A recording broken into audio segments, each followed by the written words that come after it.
Salam marketing dan kewirausahaan, ketemu lagi di kali ini yang membahas tentang bisnis internasional. Nah, bisnis internasional ini pembahasannya sangat luas ya, tentu tidak akan selesai dalam satu video saja atau dalam satu pertemuan saja. Pada video kali ini kita untuk menyentuh hal-hal dasarnya saja atau kulit-kulitnya saja.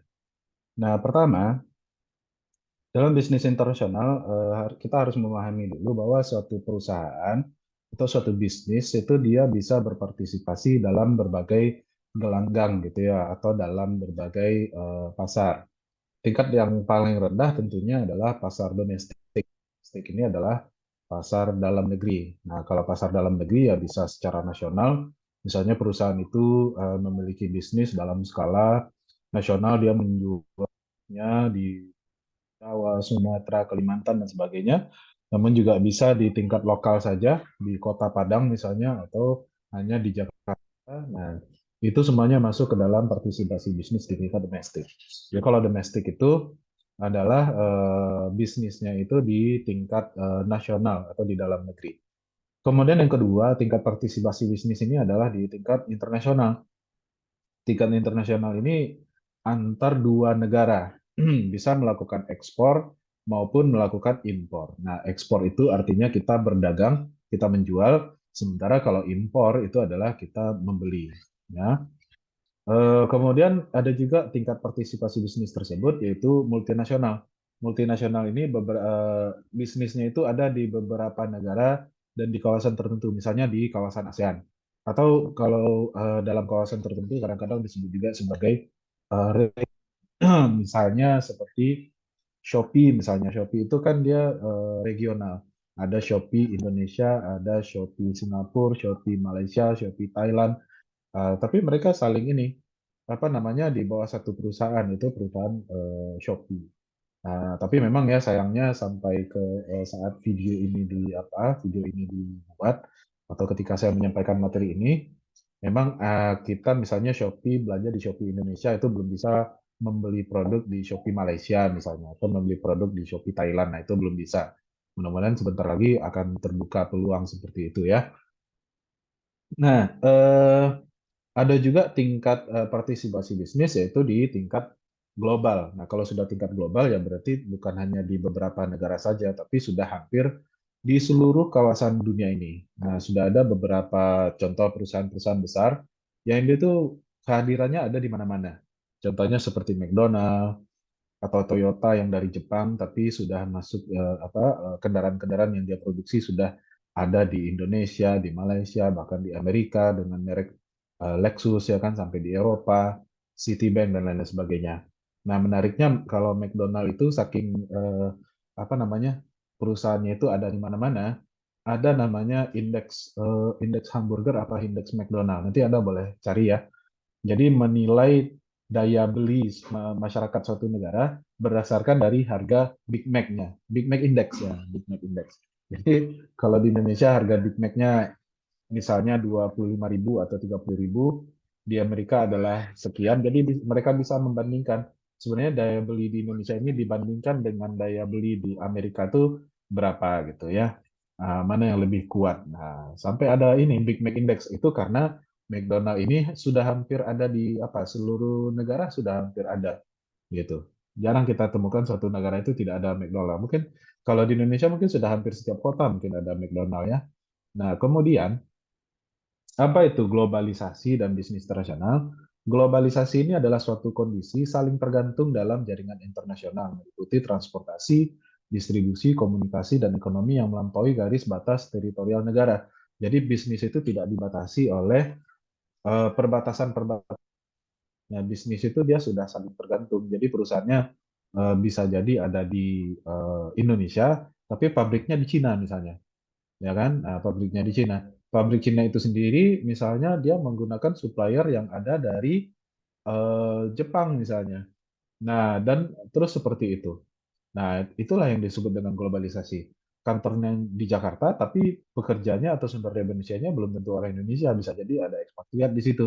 Orang Australia, orang Jepang, orang Amerika, dan sebagainya. Saya pernah membaca suatu contoh, ya misalnya sebuah pabrik pesawat, Boeing misalnya, Boeing itu walaupun pabriknya di Eropa, tapi masing-masing komponennya itu dibikin dari negara-negara lain. Jadi misalnya Boeing itu menggunakan mesin Rolls-Royce. Rolls-Royce itu ya pabriknya di Inggris. Kemudian pintunya itu dibikin di Jepang. Jendelanya itu dibikin di Cina misalnya. Kemudian bagian yang lain dibikin di Amerika. Bagian yang lain dibikin di sini. Joknya dibikin di sini. Nah, itu dibikin dengan spesifikasi yang sangat standar, ya kan, dan sangat terukur, sehingga ketika produk-produk itu atau bahan baku itu digabungkan, semuanya pas, gitu. Jadi itu adalah bentuk globalisasi. Nah, kemudian juga sama seperti kita, misalnya dalam membeli produk gitu ya, kita sebagai konsumen biasa, kita juga bisa belanja sekarang ini di Alibaba atau AliExpress misalnya, atau kita belanjanya di eBay misalnya, itu adalah salah satu bentuk globalisasi di Etsy ya kan. Nah, kita di Padang misalnya atau di kampung misalnya kita membeli produknya ya bisa jadi bukan di Padang lagi tapi produk yang sudah dipasarkan oleh perusahaan-perusahaan asing gitu. Padahal kita hanya konsumen biasa saja. Nah, apa yang mendorong globalisasi? Pertama adanya dorongan pasar, market ya, adanya kebutuhan atau adanya permintaan yang tinggi terhadap produk tersebut. Misalnya seperti Toyota. Toyota kenapa tidak menjual produknya di Jepang saja? Mereka kan produknya di Jepang. Kan produk yang mereka miliki yang sangat bagus tersebut, produk mobil Toyota itu kan ciri khasnya dibandingkan dengan mobil Amerika. Kalau mobil Amerika itu besar, kemudian boros, ya kan tenaganya sangat kuat gitu. Jepang dia tidak terlalu ini, cc-nya menengah saja, tidak ada yang dengan cc besar, tapi mobilnya itu lebih compact, lebih kecil, ya kan. Kemudian juga irit. Nah, ternyata mobil Toyota yang diciptakan itu tidak hanya diminta oleh orang Jepang saja, tapi orang Indonesia, orang Malaysia, ya kan, orang Cina itu juga menggemari mobil-mobil seperti itu. Nah, karena ada dorongan pasar, ada permintaan yang besar, maka Toyota tidak hanya menjual produknya di Jepang saja, tapi mereka memahami dan sangat memanfaatkan adanya permintaan-permintaan di luar negeri. Ya, dorongan pasar. McD kenapa tidak jualan di Amerika saja? Padahal kan mereka perusahaan Amerika. Ya, ternyata produk yang mereka ciptakan tersebut, produk yang mereka bikin tersebut itu juga digemari di berbagai negara. Nah, dorongan pasar. Kemudian adanya dorongan biaya. Ya, kalau biaya ini ya pasti akan mencari biaya yang lebih murah. Di Amerika biaya tenaga kerja itu mahal sekali karena pegawai atau pekerja itu dibayar per jam. Sementara di Cina itu kenapa mereka bisa bikin produk dengan murah? Karena ya jumlah penduduknya besar sekali. Saya lupa berapa tepatnya, tapi sudah besar sekali. Dan mereka semua membutuhkan pekerjaan. Nah, sehingga digaji lebih murah pun mau. Bekerja murah dengan jam kerja yang lebih panjang, mereka mau. Bahkan di pelanggaran-pelanggaran HAM, ya kan? Nah, yang namanya perusahaan ya tentu mereka daripada bikin di Amerika, ya mereka bikin aja di Cina gitu. Sepatu Adidas misalnya, atau iPhone. iPhone itu saya rasa mungkin sudah jarang yang dibikin di Amerika, Cina gitu. Nah, yang bikinnya ya pekerja-pekerja apa yang murah gitu ya, yang sebenarnya kalau seandainya diusut tentu akan mendatangkan masalah sebenarnya. Kemudian dorongan pemerintah. Nah, pemerintah juga mendorong agar perusahaan-perusahaannya untuk melakukan ekspor karena ekspor itu juga akan dicatat sebagai neraca perdagangan ya, dan neraca perdagangan di Indonesia. Jadi misalnya Indonesia itu kan ada namanya neraca perdagangan itu perbandingan antara jumlah ekspor dan impor. Kalau seandainya neraca perdagangan minus, berarti ya kita merugi. Kita jadi negara pengguna, negara pembeli saja. Tapi kalau misalnya neraca perdagangan kita surplus, nah itu tentunya kita adalah negara yang ekonominya baik. Gitu. Banyak produk-produk kita yang diminati di luar negeri. Jadi pemerintah itu sebenarnya mendorong perusahaan-perusahaan lokal, perusahaan-perusahaan domestik kita ini, perusahaan-perusahaan Indonesia untuk juga melakukan ekspor atau memasarkan produknya ke luar negeri.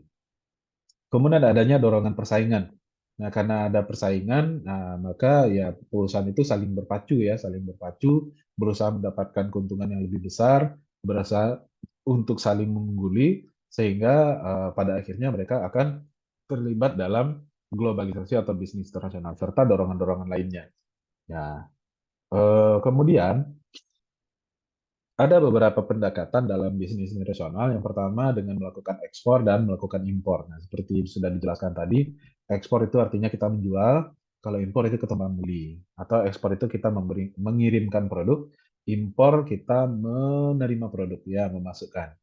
Nah, kemudian bisa juga dengan memberikan lisensi.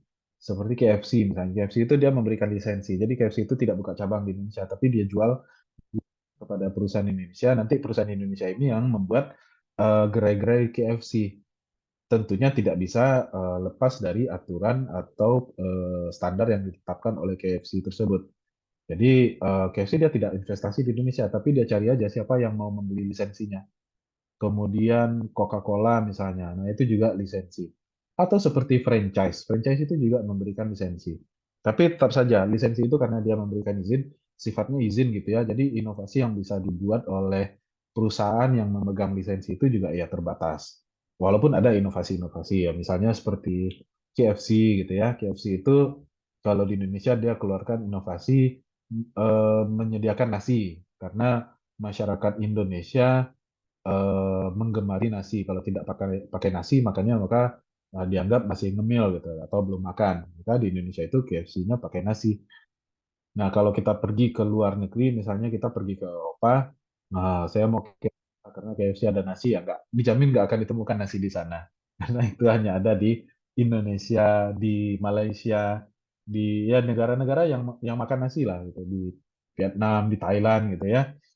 Kemudian bisa juga bisnis internasional itu membuka kantor cabang di luar negeri, ya, itu juga bisa. Atau melakukan joint ventures. Joint ventures ini mengajak kerjasama.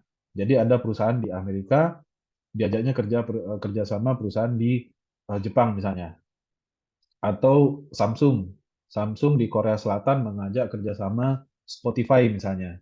Spotify ini di mana ya? Di Amerika mungkin ya. Nah, itu kan sudah melakukan bisnis internasional namanya atau membuat perusahaan multinasional dan perusahaan global. Nah, itu juga beberapa pendekatan. Tentunya pendekatannya bisa lebih banyak daripada ini. Kemudian, teman-teman semua, apa saja hambatan-hambatan perdagangan internasional? Dalam berdagang internasional tentu tidak selancar yang ini ya, berdagang dalam negeri ya, tentu akan banyak sekali hambatan-hambatan atau kendala-kendala yang akan dihadapi. Yang pertama adalah kendala bahasa. Nah, itu sudah pasti antara Indonesia dengan Malaysia saja, negara serumpun yang sama-sama bahasanya bahasa Melayu, ya tapi tetap saja beda. Di Indonesia bahasanya, bahasa Melayunya sudah jadi bahasa Indonesia, sementara di Malaysia bahasa Melayunya sudah bercampur dengan bahasa Inggris, sehingga banyak terjadi kebingungan. Ada satu contoh kasus mobil mobil kalau nggak salah mobil Ford atau mobil Chevrolet. Kalau tidak salah mobil Chevrolet. Jadi mereka mengeluarkan Chevrolet Nova. Chevrolet mobilnya bagus, silakan cari di internet seperti apa mobilnya. Tapi mobilnya tidak laku di Meksiko. Ternyata setelah ditelusuri, ternyata Nova itu artinya di dalam bahasa Meksiko itu artinya no, va itu go. Jadi no go, mobil yang tidak bisa jalan. Nah, coba kira-kira siapa yang akan membeli produk atau membeli mobil yang judulnya mogok misalnya atau tidak jalan gitu. Toyota tidak jalan atau Mitsubishi mogok misalnya, ya tentu tidak akan ada yang membeli. Nah, itu adalah salah satu contoh yang apa namanya yang sangat fenomenal ya. Kenapa bisa sampai seperti itu? Jadi Chevrolet Nova. Jadi Chevrolet Nova itu masih tapi ketika dipasarkan di pasar Amerika Selatan namanya bukan Chevrolet Nova. Sama seperti Kijang, saya tidak tahu kenapa apakah Kijang ini memiliki konotasi yang kurang bagus di Malaysia atau apa. Di Malaysia mobil Kijang ada, tapi namanya bukan Kijang, tapi Toyota Answer. Nah, jadi sudah diubah namanya. Mungkin Kijang ini memiliki makna yang kurang bagus gitu ya. Nah, kemudian yang menjadi hambatan adalah adat budaya. Ya, banyak ini pantang larang dan lain-lain sebagainya. Setiap daerah tentu berbeda-beda. Kita kalau misalnya bertemu dengan orang Jepang misalnya, maka kita tidak bersalaman, tapi kita membungkukkan badan. Nah, ya. Atau misalnya kita berbisnis dengan orang India. Kita berbisnis dengan orang India karena kita misalnya seperti saya orang Padang sangat bangga dengan masakan rendang. Kemudian saya bawa mereka orang India ini makan rendang, ya bisnis saya bisa cancel. Kenapa? Ya karena bagi orang India sapi itu adalah hewan yang dianggap suci gitu ya, yang dianggap suci. Sementara di Padang saya rendam. Nah, itu mereka katakan, cancel bisnis ini, nggak bisa. Katanya. Atau bisa juga hambatan itu karena politik dan proteksionis. Ya, termasuk juga hukum. Ada kalanya eh, perusahaan-perusahaan luar negeri itu dia tidak bisa, ya seperti di awal tahun 2022 ini, pemerintah sempat melakukan kebijakan stop ekspor ini gitu. Saya lupa komoditinya apa, tidak boleh mengekspor ini gitu. Sehingga perusahaan-perusahaan di luar negeri itu kebingungan semuanya karena Indonesia adalah salah satu supplier komoditi tersebut. Saya lupa komoditinya apa. Jadi pernah dulu di stop oleh pemerintah Indonesia selama beberapa bulan. Saya lupa apa, minyak goreng, minyak kelapa, minyak sawit atau apa, saya lupa. Nanti boleh di ini aja. Jadi stop, nggak boleh dikirim ke luar negeri karena kebutuhan di Indonesia lagi kurang, kebutuhan di Indonesia lagi kurang, maka stop, nggak boleh dikirim ke luar negeri. Wah, pada kelimpungan, perusahaan-perusahaan luar negeri semuanya kelimpungan karena mereka membutuhkan komoditi itu sebagai bahan bakunya. Banyak yang protes ke Indonesia ya, tapi mau gimana? Namanya pemerintah kan berkuasa ya kan, kalau sudah dibikin peraturan ya tidak bisa diganggu gugat lagi ya. Nah, kemudian teman-teman semuanya dalam menjalankan bisnis itu ada beberapa perjanjian-perjanjian ekonomi yang dibikin oleh pemerintah antar negara seperti AFTA, ASEAN Free Trade Area, perdagangan bebas ya. Perdagangan bebas ini maksudnya misalnya bebas pajak, bea gitu. Bahkan sekarang sudah ada CAFTA namanya. CAFTA itu China ASEAN Free Trade Area. Jadi produk Cina itu masuk ke kawasan ASEAN itu secara free trade ya.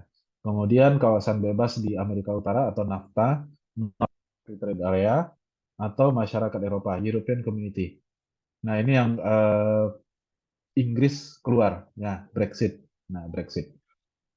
Brexit itu karena begini, karena Inggris memikirkan bahwa posisi mereka sebagai European Community itu justru merugikan bagi mereka karena ekonominya sangat kuat.